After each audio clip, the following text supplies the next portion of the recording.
Have you ever had an experience with a piece of media that was so satisfying that you didn't have much to compare it to? And when you did compare it to other things, the only things that came to mind were the other pieces of media that you hold in high regard. Well, that was Final Fantasy XIV Shadowbringers for me, and the last time I felt this way was upon completion of Nier Automata's Ending E. This expansion was perfect from beginning to end, with the environment, gameplay, music, and the greatest of all, narrative taking massive leaps, creating a once-in-a-half-decade experience that I will talk about for a long time to come. Starting with the concept of flipping light and dark on its head.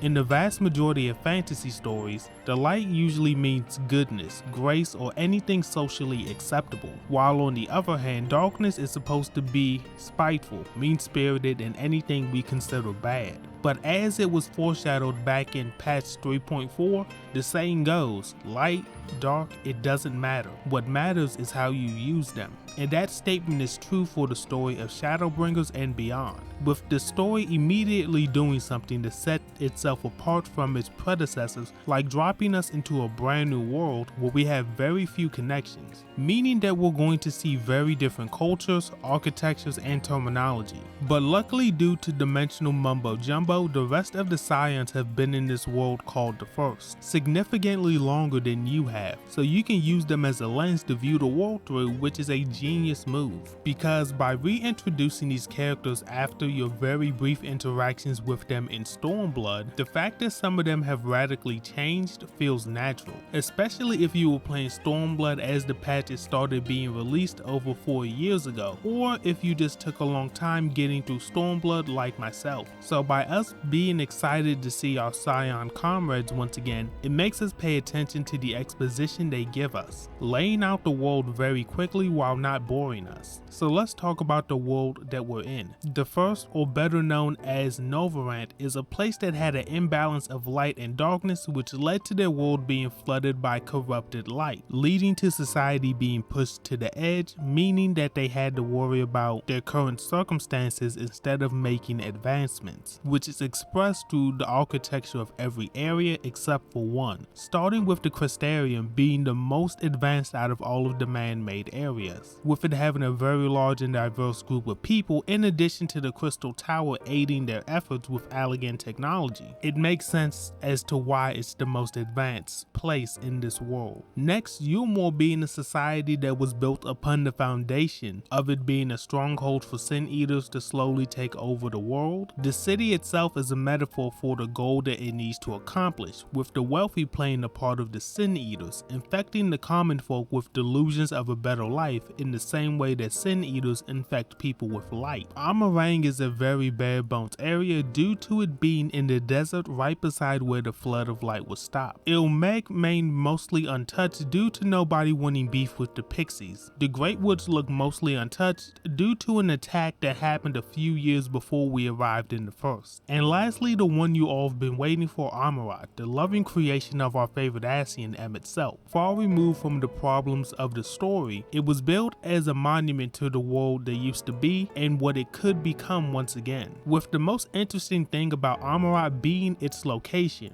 being on the seafloor hidden from the people of the First, just like the history of the Ascians themselves. And the fact that M itself would go so far to recreate this loving monument in honor of the people that he's lost accomplishes two things for his character, showing that he is a person capable of love after seemingly being very uncaring towards his own grandchild, and demonstrates the lengths that he's willing to go to when it comes to planning out things that he wants to happen even after his own death, giving us an antagonist that we won't forget for years to come. And every antagonist needs a group of protagonists to oppose them, which are the Scions of the Seventh Dawn. The Scions have been a constant figure within Final Fantasy XIV since the beginning, with every character falling into a certain archetype, with the twins who have opposite personalities, the bookworm who knows everything, the ever-steady Swiss Army knife, and the devilish rogue, which aren't bad things. But when you give one of these characters significant development over an expansion, you're automatically pushing everyone else down, and this problem gets exaggerated when the next expansion focuses on a character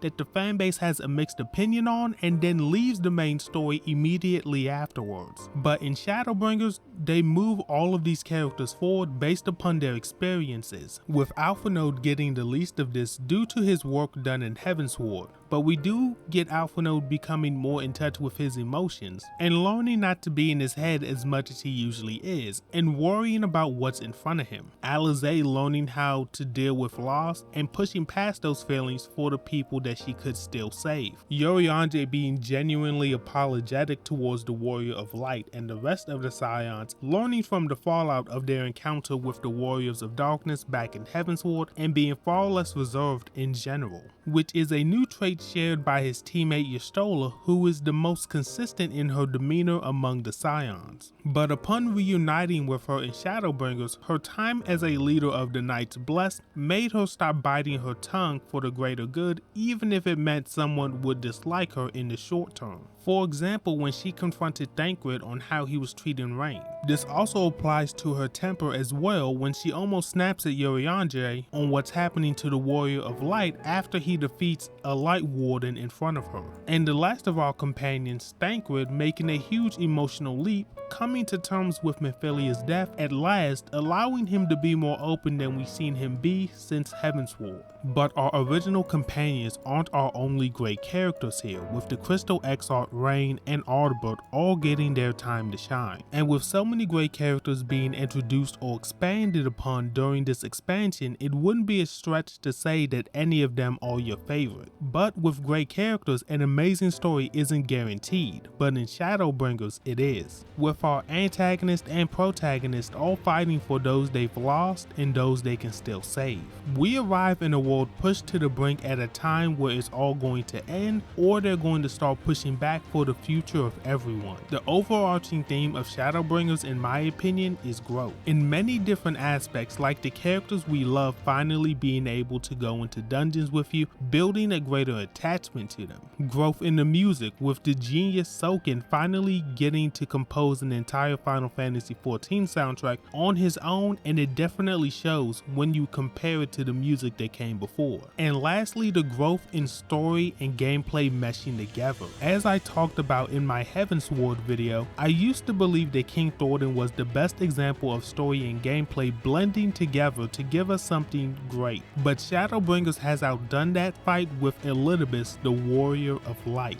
This character was literally within the heart of Zodiac, a godly primal with control over the darkness itself, and after the destruction of the world he knew, he proceeded to become the very first warrior of light to ever exist, sowing the seeds to flood Novarant with corrupted light. He does this out of wanting to bring back the world that he lost, not caring about the power that he actually uses, calling back to the words that foreshadowed the events of Shadowbringers. Light, dark, it doesn't matter. What matters is how you use them. Leading to a battle between an Ascian who worships a primal of darkness to bring back the world that he once knew through using the power of light, and a warrior of light who's the champion of Hydaelyn trying to bring back the darkness to save those that are still here, resulting in something truly spectacular. Final Fantasy XIV, in my opinion, is truly perfect from beginning to end. My only regrets are that I didn't play it sooner and that I can't experience it for the first time again.